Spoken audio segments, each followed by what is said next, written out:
Basque, confianza y seguridad certificadas.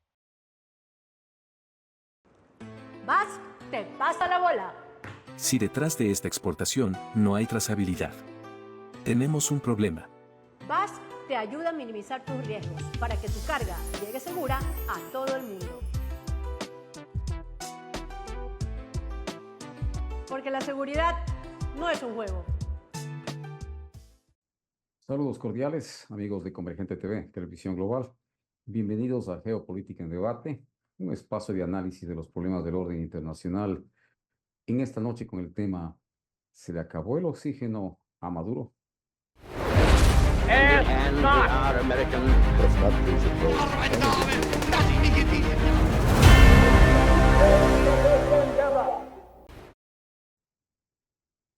A finales de este año, la crisis venezolana ha alcanzado un punto de inflexión con el ultimátum del presidente Donald Trump al dictador Maduro, en el que se le ha exigido un calendario en principio, calendario inmediato, para la transición democrática, al tiempo que Washington ha ordenado el despliegue de una flota naval frente a las costas venezolanas, operación presentada como un esfuerzo antinarcóticos, pero interpretada ampliamente como una demostración de fuerza. En este contexto, se ha llevado a efecto la comunicación telefónica entre Trump y Maduro, un episodio inusualmente fluido de una relación históricamente hostil. Diversas filtraciones diplomáticas han afirmado que Maduro habría solicitado garantías para abandonar el país junto con unos 100 altos funcionarios, a cambio de evitar un conflicto mayor. La Casa Blanca nunca confirmó oficialmente esta versión, pero tampoco la ha desmentido. En el frente operativo, el Comando Sur ha anunciado la destrucción de más de 20 lanchas rápidas, catalogadas como vehículos de organizaciones narcotraficantes vinculadas, según Washington, a redes protegidas por altos mandos venezolanos. El resultado, una atmósfera de máxima incertidumbre, con la región observando y viendo si es que el ultimátum de Trump finalmente va a desembocar en una transición pactada o en una nueva escalada de confrontación. También es importante mencionar que la confrontación entre Washington y Caracas no puede entenderse como un episodio aislado, sino también como uno estratégico, donde convergen intereses hemisféricos, rivalidades globales y dinámicas de seguridad transnacional. Para analizar este tema se encuentra con nosotros el doctor Luis Antonio Quesada Pavón, académico de amplia trayectoria, eh, como ya he mencionado, de amplia trayectoria, columnista y radiodifusor de importantes medios de comunicación y un entrañable amigo de Convergente TV. Damos la más cordial bienvenida a Luis Antonio Quesada Pavón. Muchas gracias, Timmy, y buenas tardes, buenas noches para los radioescuchas y televidentes que nos ven en este canal global Convergente TV. Es un tema bastante complicado y peliagudo. La verdad que durante tantos años, desde que el presidente Chávez o el coronel Chávez subió a la presidencia, con todos los avatares que hubieron, su emprisionamiento y luego su regreso y su mando dictatorial, y luego el ceder el mando a un personaje de mucha confianza, aparentemente, del coronel Chávez, Nicolás Maduro, pero que en su haber solo era un chofer de ómnibus, lo cual nos llevó a todo el mundo a pensar que qué pasa en Venezuela, ¿no?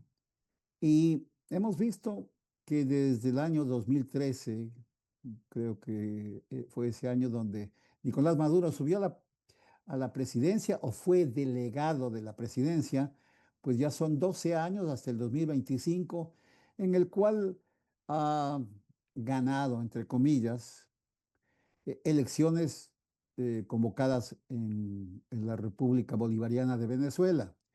La última fue la más discutida, pero las anteriores también. Entonces, si vemos dónde pisa Maduro, Maduro ya tuvo un contraparte, Juan Guaidó, que fue reconocido y se paseó por todo el mundo, pero ya todo el mundo se ha olvidado de él, ¿no? Creo que vive en los Estados Unidos.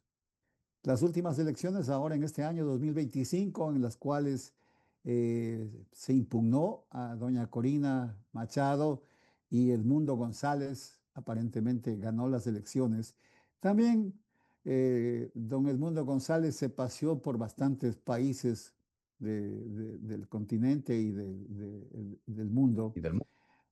tratando de lograr aceptación, pero la verdad es que en el contexto internacional no han tenido han tenido acogida, más no peso, lo cual significa que realmente Maduro, desde el punto de vista real, se maneja como un equilibrista, ¿no? Está manejando el poder como caminando en la cuerda floja, pero ha dominado el truco de caminar en la cuerda floja. Y pese a su interperancia, a su desacierto que más se debe a su poca formación, pues ha sabido sortear todos los inconvenientes, entre comillas, porque son más que inconvenientes, que se le han presentado en el camino, ¿no? Y desde su coalición con el Partido Unido de Venezuela, con el PSV, eh, y junto con otros aliados, mantienen el poder absoluto y controla el Parlamento y todas las instituciones venezolanas. Ahora, eh, yo he trabajado en Venezuela, conozco el país. eh, los venezolanos son muy especiales, ¿no? Porque hay una parte que es el altiplano, donde está Mérida, y la Universidad de los Andes, que es más o menos la diferencia que hay en el Ecuador, ¿no? Los del altiplano somos un poco más calmados y los del trópico pues son más tropicales, ¿no? Más alegres, dicharacheros. El venezolano caribeño es muy diferente del altiplano, y la mayor parte de Venezuela está con costa al Caribe y es también región selvática amazónica. Eh, no es la primera vez que tienen un dictador, que también hay que tomar en cuenta, ¿no?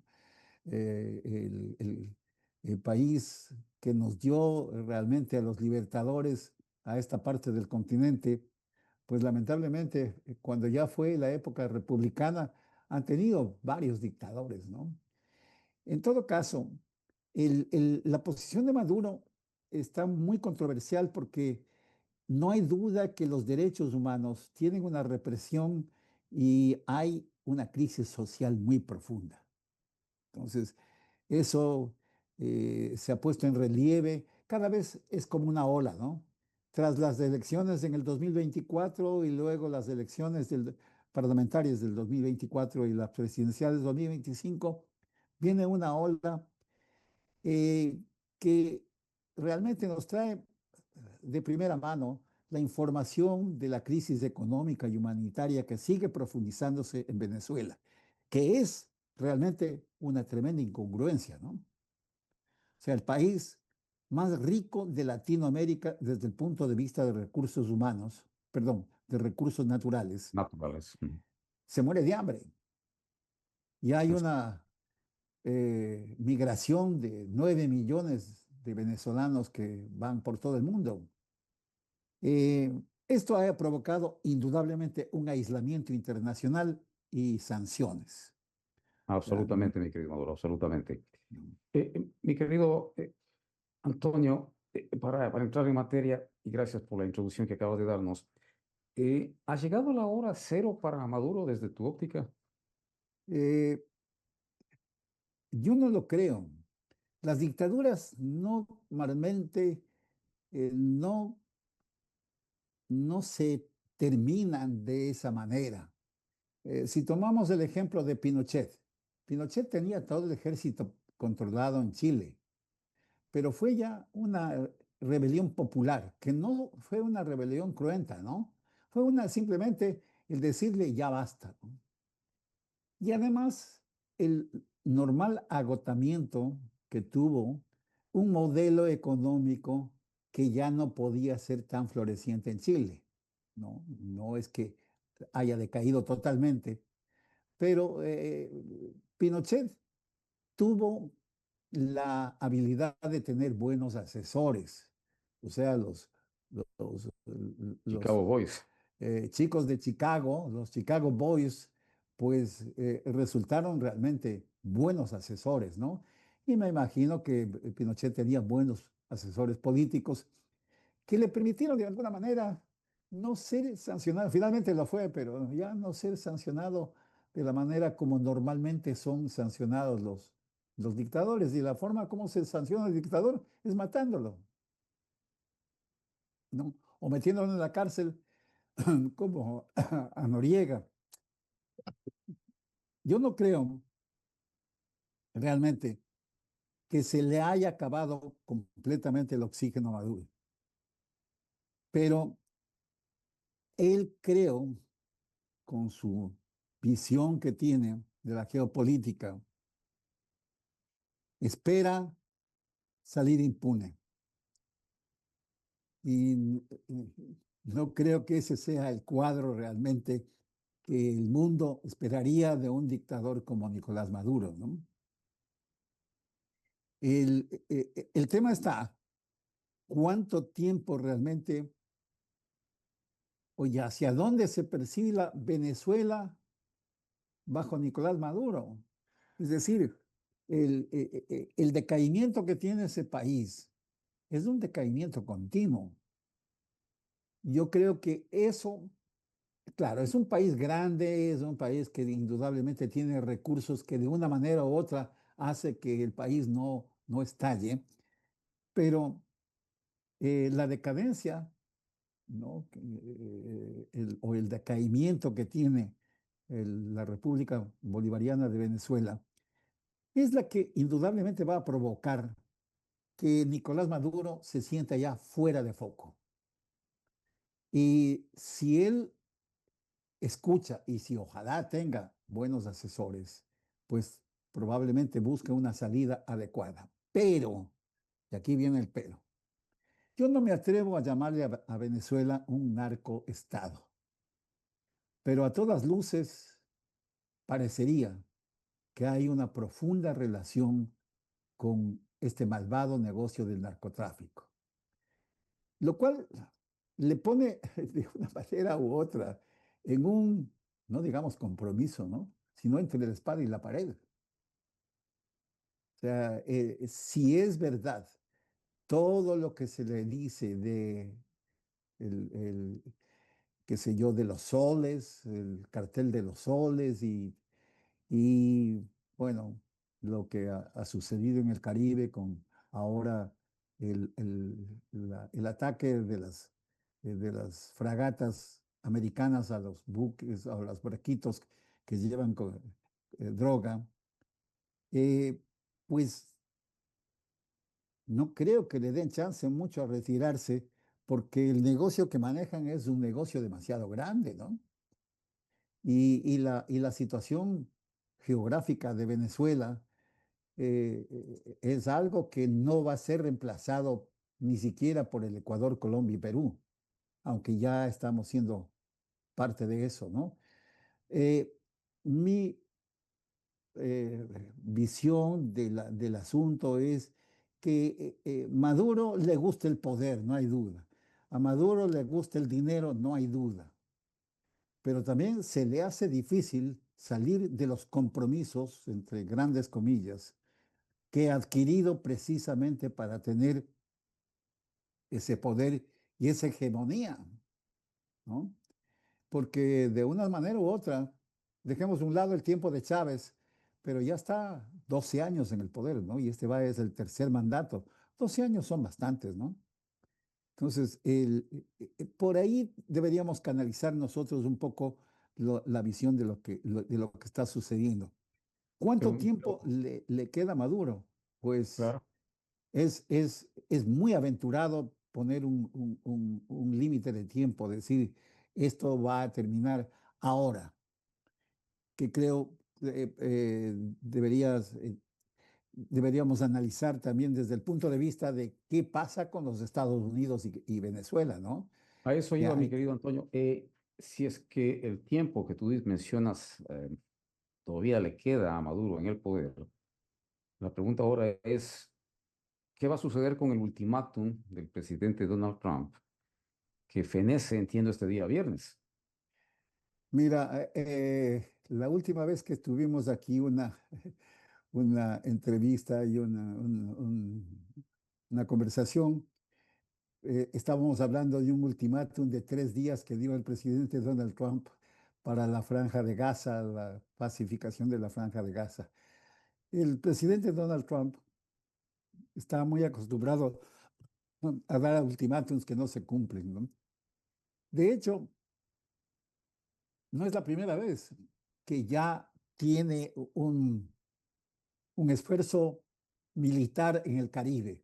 En su primer mandato lo hizo, solo que no fue un ataque frontal a Venezuela, pero movilizó mucho de la flota y hubieron barcos controlados que tuvieron también que ser hundidos, pero no se hizo noticia internacional.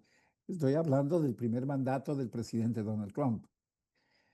El, el darle hasta el día viernes un ultimátum a Maduro, ¿qué significaría? Que si no cumple Maduro con el ultimátum, Estados Unidos va a invadir Venezuela. Y ahí sí ya viene el otro tipo de análisis, ¿no? ¿Cuánto poder agresivo tiene realmente el presidente Donald Trump? ¿No?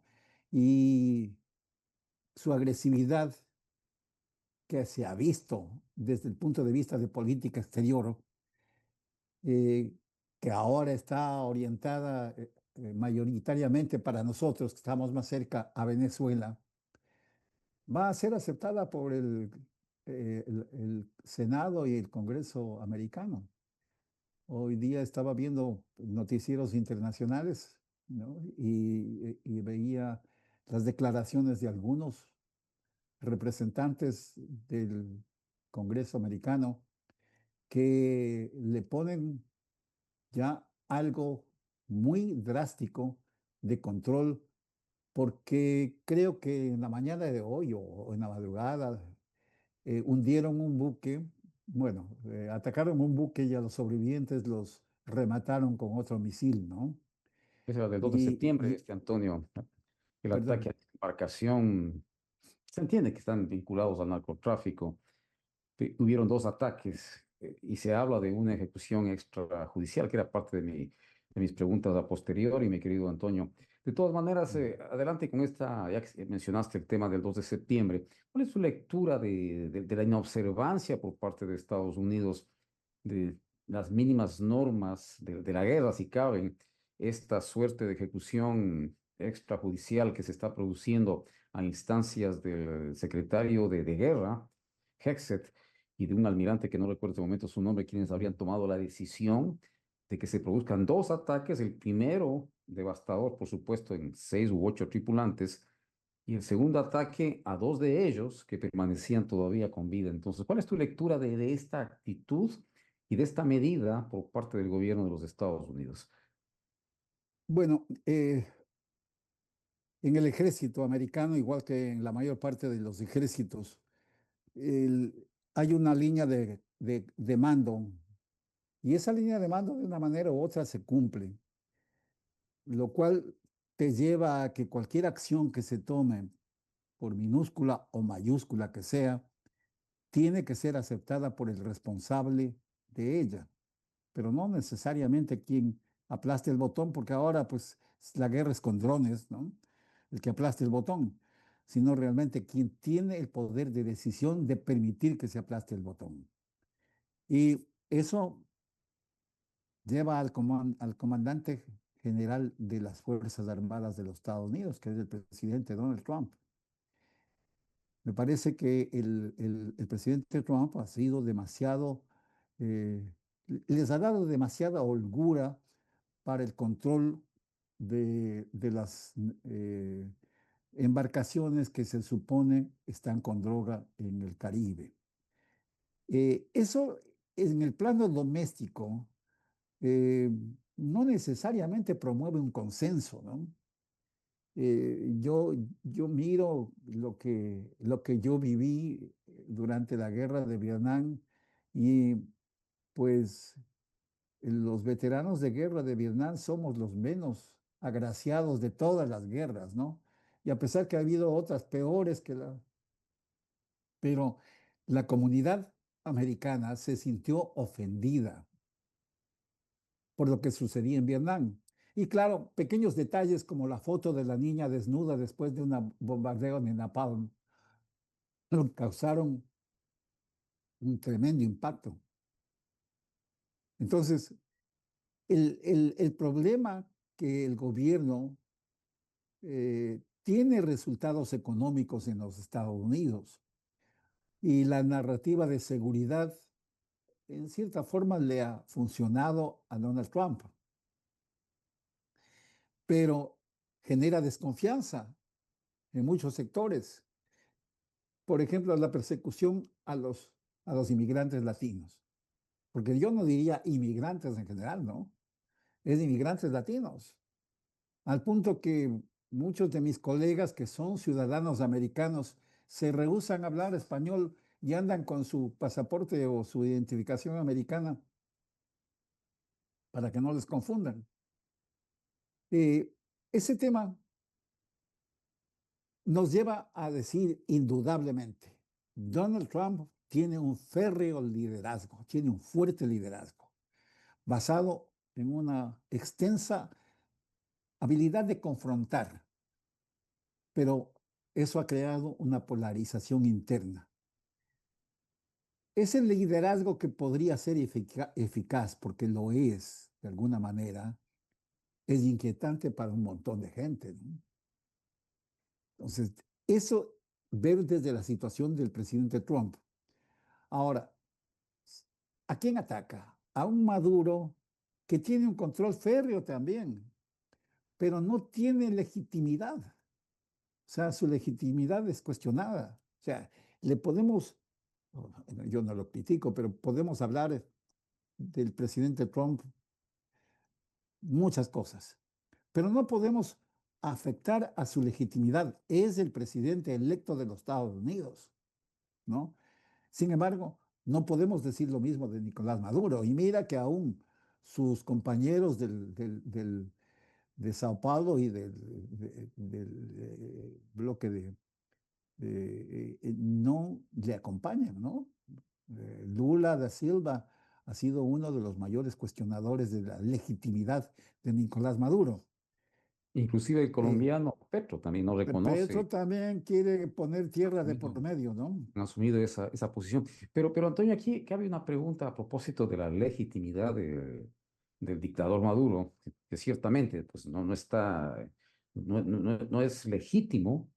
Sabemos lo que sucedió hace un año.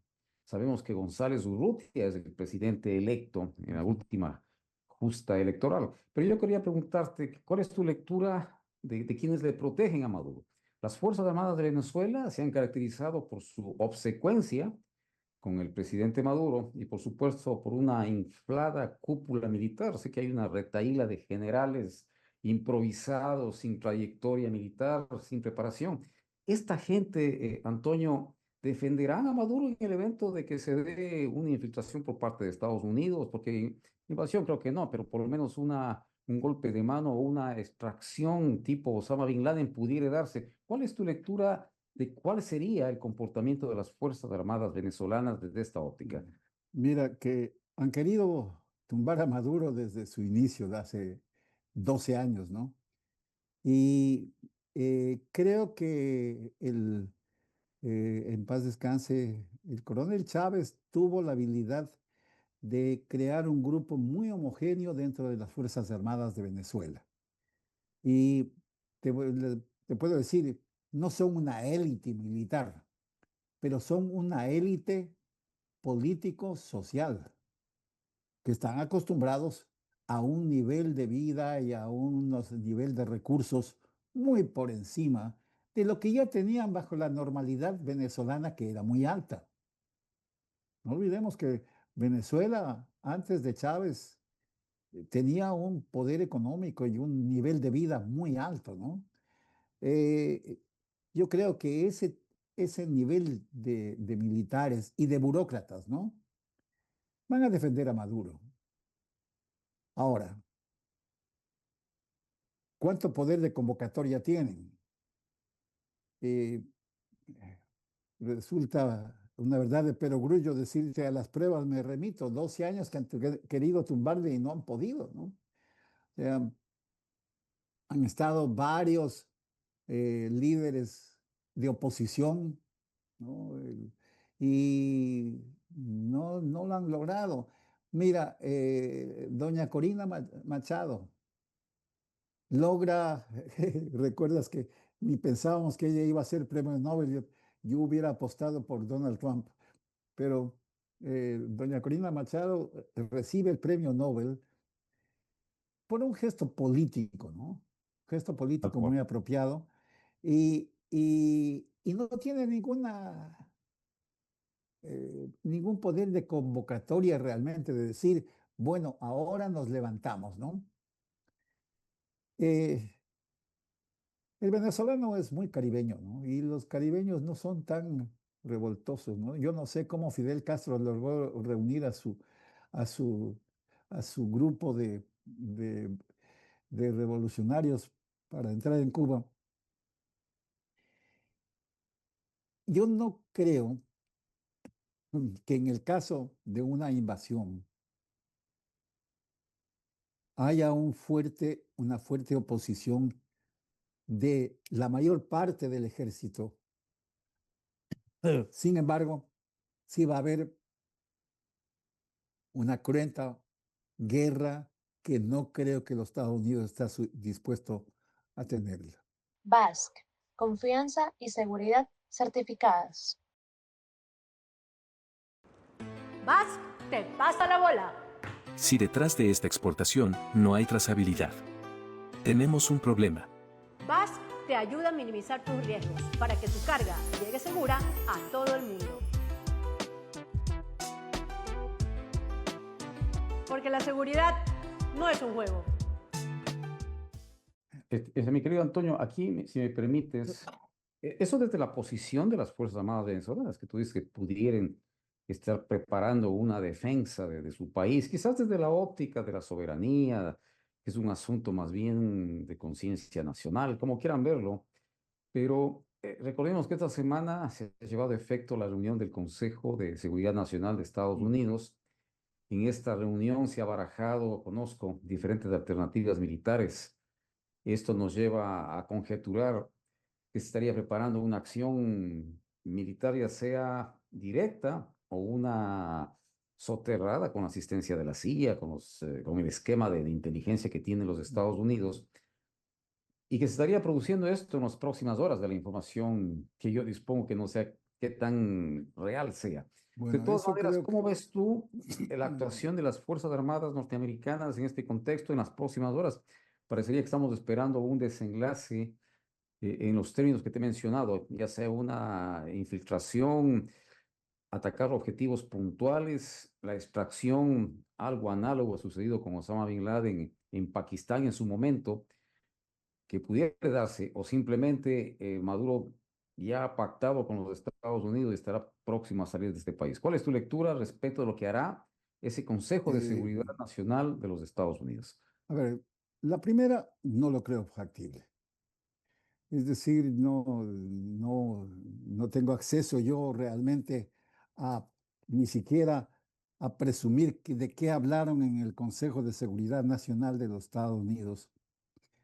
Pero mucha de la gente que está sentada en esa mesa ha vivido el problema de Vietnam, que fue un serio problema y una derrota, el problema de Irak y el problema de Afganistán. Eh, En 1966 se fueron como 2000 militares a Saigón como entrenamiento y observadores, ¿no? Observadores militares. Terminamos siendo 2,5 millones de miembros en esa guerra, ¿no? Irak no fue diferente y Afganistán, después de todo lo que se gastó, 58,000 millones de dólares se gastaron para desalojar primero a los rusos y luego a los talibanes, para que los talibanes estén manejando el gobierno en este momento, ¿no? Venezuela no es Panamá y Maduro no es Noriega, ¿no? Eh, eh, yo creo que la invasión de las invasiones que han habido en Latinoamérica, la de Panamá, que dio como resultado el apresamiento del general Noriega. Eh, Panamá es un país muy chico comparado con Venezuela y lo que se protegía ahí nos interesaba a todo el mundo, ¿no? Porque era el canal de Panamá. ¿Por dónde sacas tu bananito si no es por el canal de Panamá y todo lo que pasa por el canal de Panamá?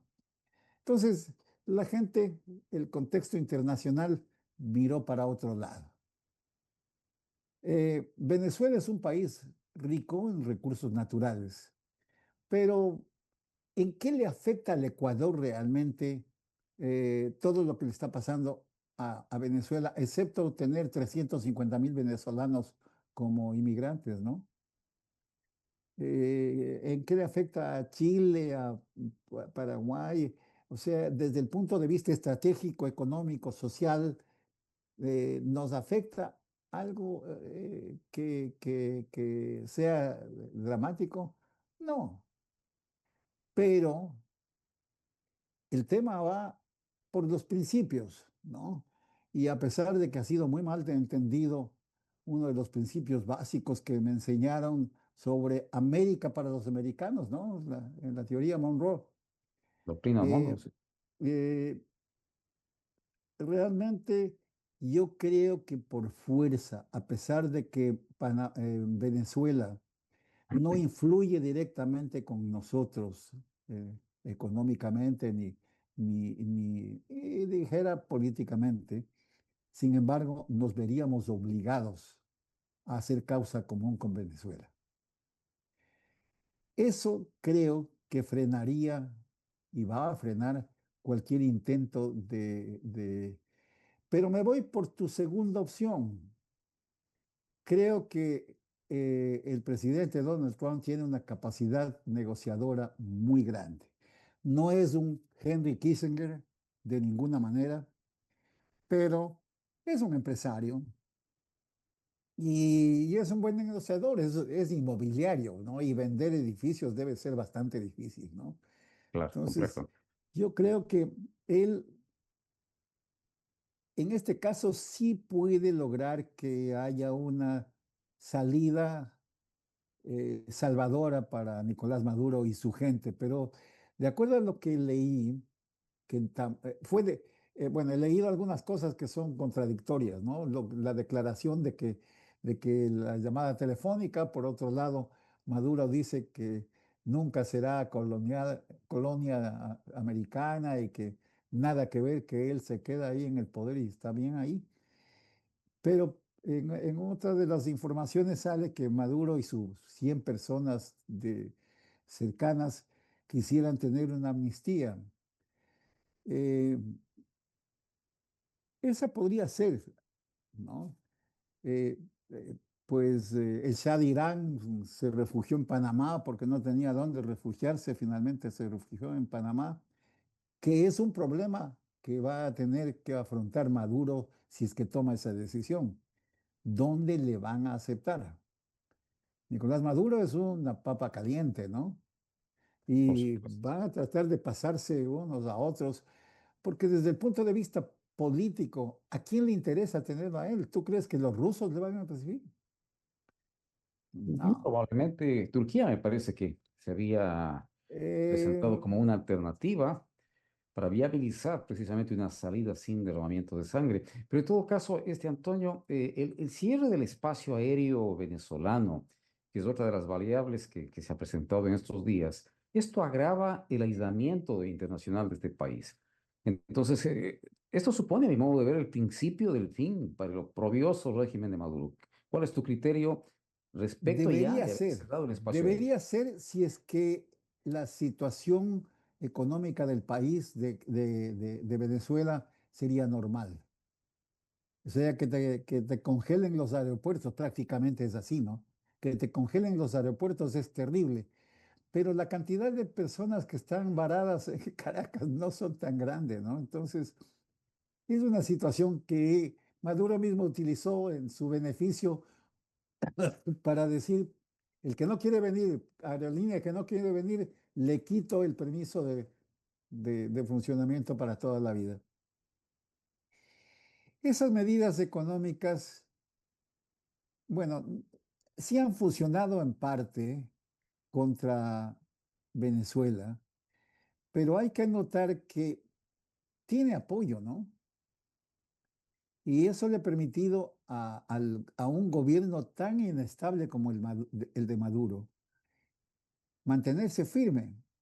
Y hay que ver, mi querido Timmy y radioescuchas y televidentes, el análisis de si es un país narcodependiente, pues del dinero sucio mantiene esa economía, mal o bien mantiene esa economía, ¿no? Eh, es muy posible que la capacidad del presidente de los Estados Unidos de negociar permita que esto no termine en en un drama terrible como el de Gaza e Israel o como el de Rusia y Ucrania, ¿no? Eh, Fíjate que el haberle sacado de Irak a su legendario socio, primero fue socio, luego opositor, resultó en una cruenta batalla en Irak, ¿no? Y cruenta y larga batalla.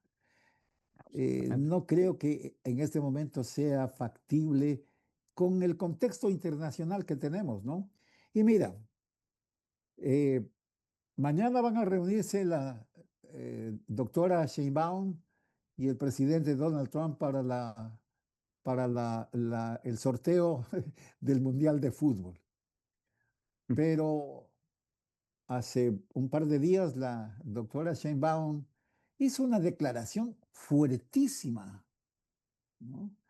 Ella es muy hábil, es una académica y es muy hábil con las palabras, pero lo que declaró es que desde hace 177 años, cada vez que ha entrado en territorio americano, militares americanos han perdido territorio.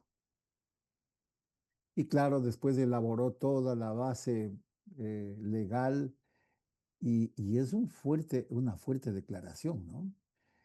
Yo no creo que eso alimente mucho a una confrontación total.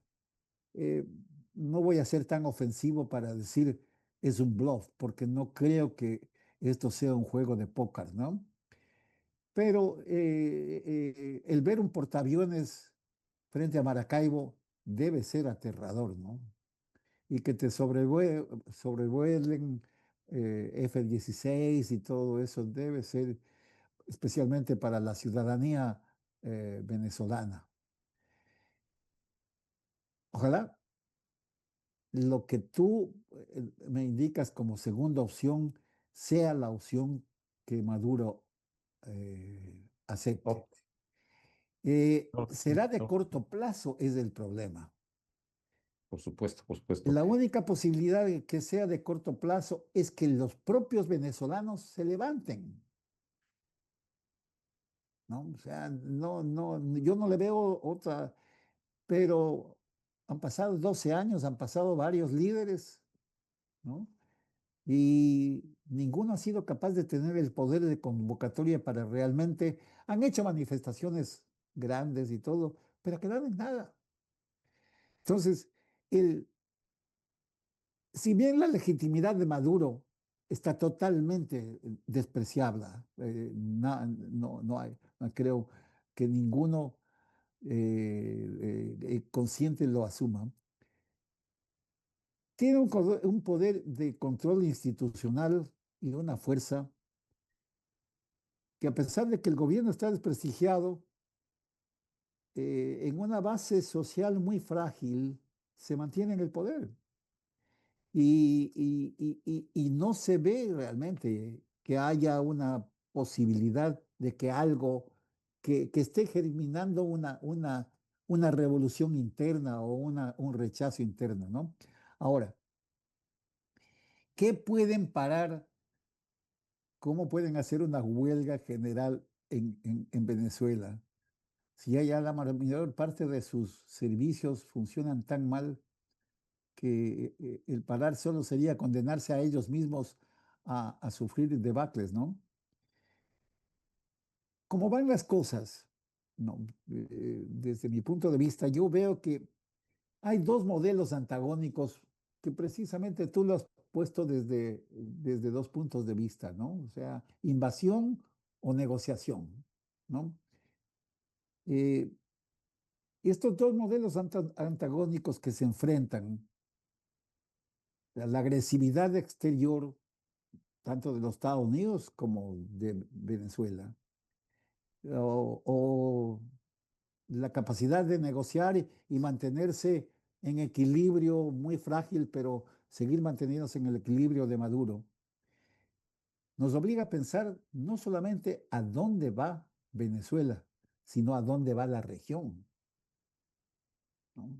El, eh, cada mensaje que los Estados Unidos da a algún país es un mensaje muy claro que se esparce y cada cual recibe, como decíamos antiguamente, al que le caiga el guante que se lo chante, ¿no? O sea, eh, eh, Trump y Maduro son adversarios metafóricos de un duelo geopolítico, si podríamos decir así, pero no considero a los Estados Unidos una postpotencia, ¿no? Pero ya no hay una dualidad en el control mundial. Ahora hay fuerzas muy distintas, ¿no? China tiene su capacidad, Rusia tiene su capacidad y los otros países que se unen tienen también su influencia, ¿no? Europa de una manera u otra tiene que unirse porque pues se está pendiendo de un hilo, ¿no? Claro que sí. Antonio, a propósito de lo que tú mencionas, ¿cuál es la posición de Rusia y de China frente a la problemática entre Venezuela y Estados Unidos? Pues, eh, a ver, indudablemente, pese al desarrollo que tiene la utilización de combustibles no fósiles, y creo que China va a la cabeza de eso, ¿no? Porque ya le barrió a Tesla con los vehículos eléctricos. Vamos a tener necesidad de combustibles fósiles por lo menos una década o más. Y Venezuela tiene las reservas petroleras más grandes del mundo.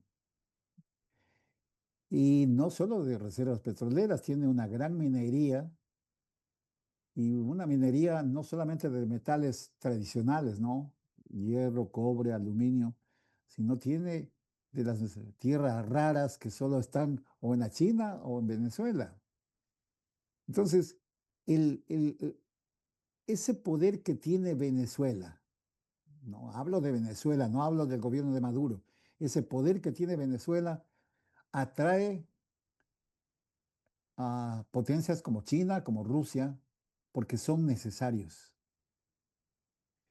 Yo pienso que no, no creo que para China sea muy simpático apoyarle a Maduro propiamente dicho, pero es el dictador y ojalá sea el dictador de ellos, ¿no?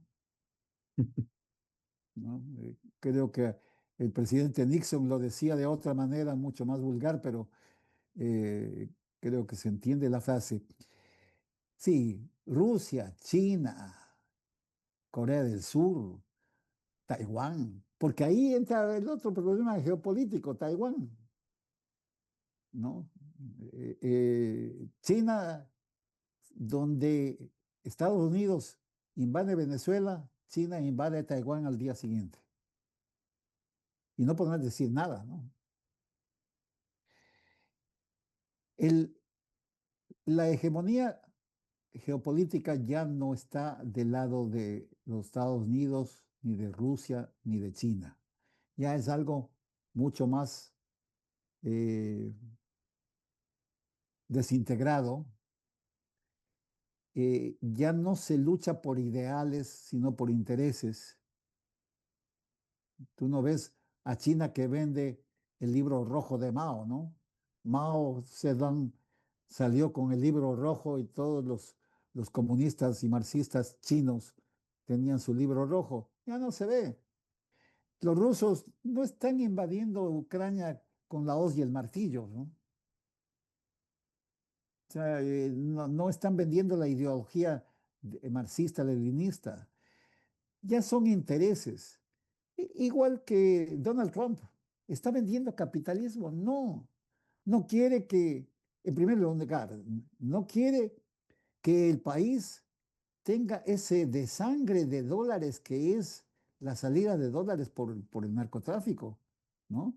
Que contaminan a su gente, pero todo ese montón de dólares que salen, mucho de eso regresa, ¿no? Pero mucho no regresa, ¿no? Y eso en una economía que está no tan fortalecida, pues afecta. El mundo ya no está persiguiendo ideales, principios y valores. El mundo está persiguiendo intereses.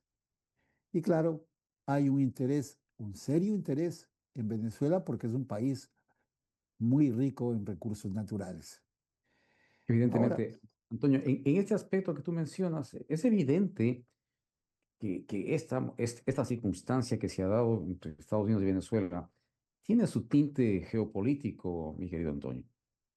No obstante, Maduro se ha convertido en un personaje incómodo para la región.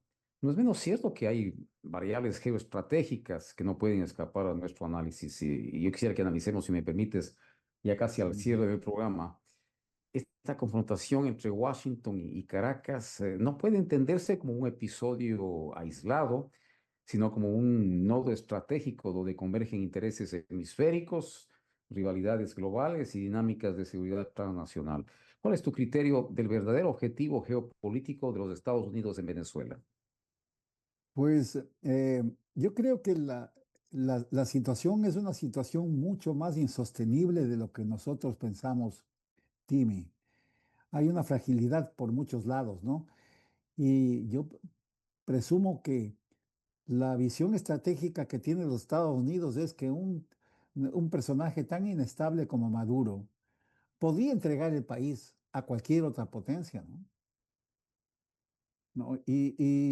Pues China está a la mano, Rusia está a la mano, Rusia le está proveyendo de armamento desde hace muchísimos años. El interés geopolítico viene de ese lado, ¿no? Porque ya de una manera u otra China tiene, no diría los dos pies, ¿no?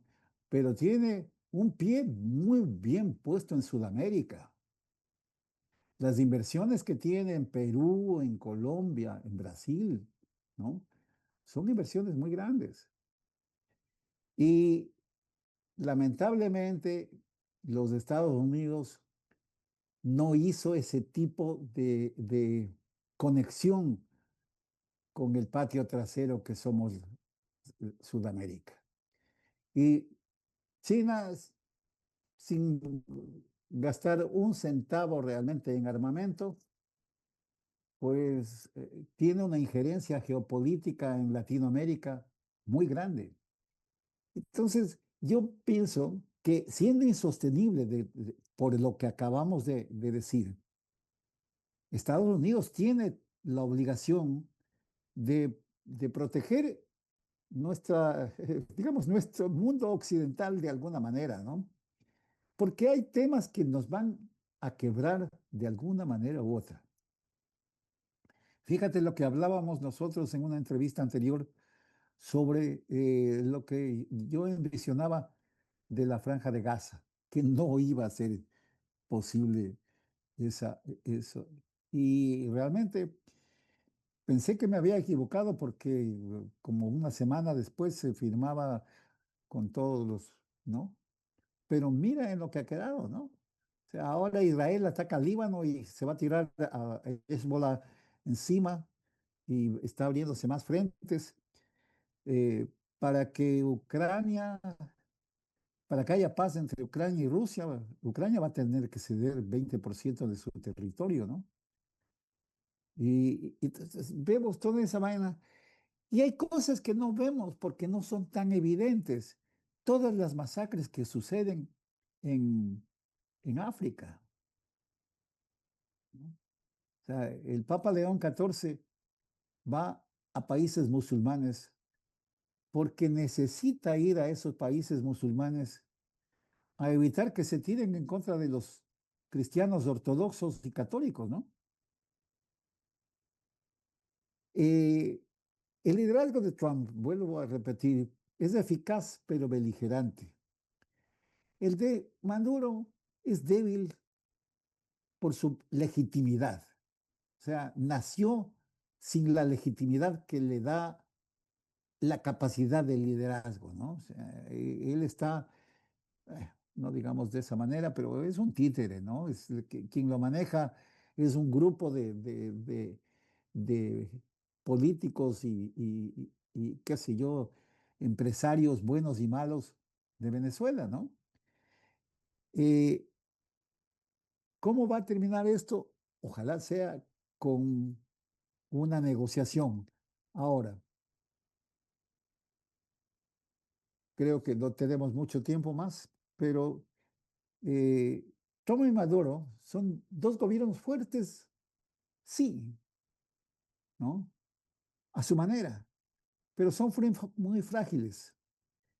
Hay que reconocer, dime, que en la política internacional contemporánea, pocas tensiones definen el mejor pulso hemisférico que la relación entre los gobiernos con Donald Trump en Estados Unidos y la de Nicolás Maduro. O sea, ahí estamos viendo como en pantalla qué es lo que sucede negociando con Donald Trump y si nos ponemos en la posición de Nicolás Maduro, ¿no? Ambos presidentes son antagónicos, tienen modelos antagónicos, ¿no? Y para ambos la agresividad es su mayor activo, pero también lo que le provee fragilidad, ¿no? Yo pienso que Antonio, después, sí, adelante. Antonio, tú bien mencionaste, el tiempo siempre nos queda corto en temas de estas características, pero para quienes nos siguen y para ir concluyendo, ¿cómo ves? ¿Maduro al final estará preso, exiliado o muerto? ¿Cuál es tu criterio para ir concluyendo? Mira, eh, yo creo que lo último. A mí me parece que si es que realmente está involucrado en el cartel de los soles o en cualquier vaina de esas, no va a terminar para disfrutar lo que haya acumulado de riqueza en los 12 años de gobierno. ¿No? Ese es mi predicción. Gente, mira, dictadores como Somoza, que fueron malos, pero no tenían estos antecedentes. Los enemigos le persiguieron hasta el Uruguay, ¿no? O sea, yo no creo que Maduro tenga realmente, después de dejar la presidencia, tenga una larga y fructífera vida. Definitivamente, mi querido Antonio, esa es la Mm. verdad. La crisis venezolana de este año refleja el retorno también del realismo geopolítico al hemisferio occidental.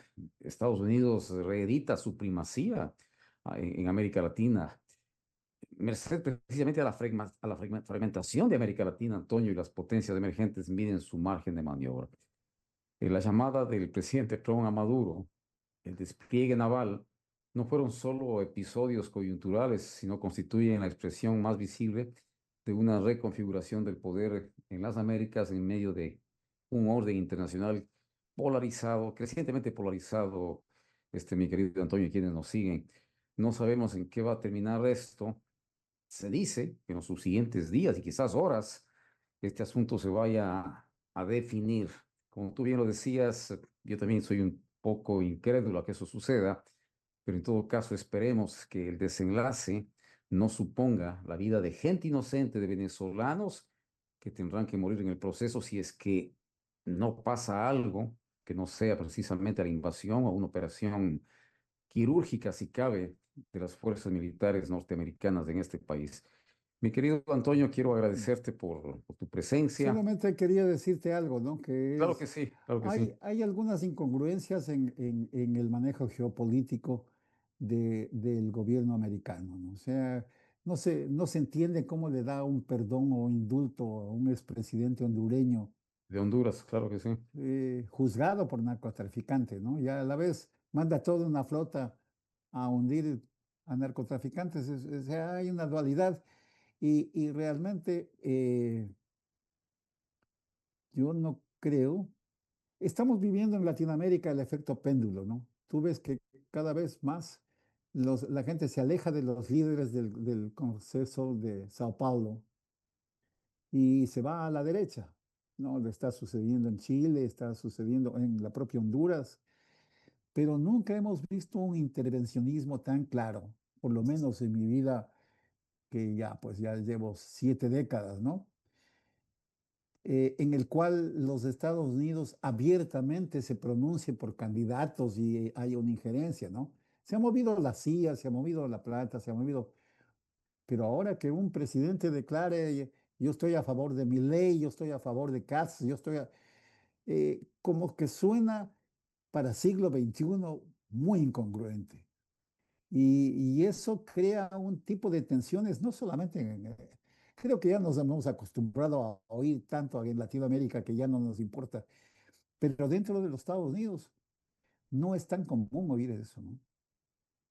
Ah, Tal cual. La eh, injerencia norteamericana en procesos electorales, bueno, te diría más bien que ha sido una constante en el quehacer político de los Estados Unidos. También, mira, recuerda que Rusia también tuvo cierta injerencia en el proceso eleccionario, el primero de Donald Trump, ¿te recuerdas?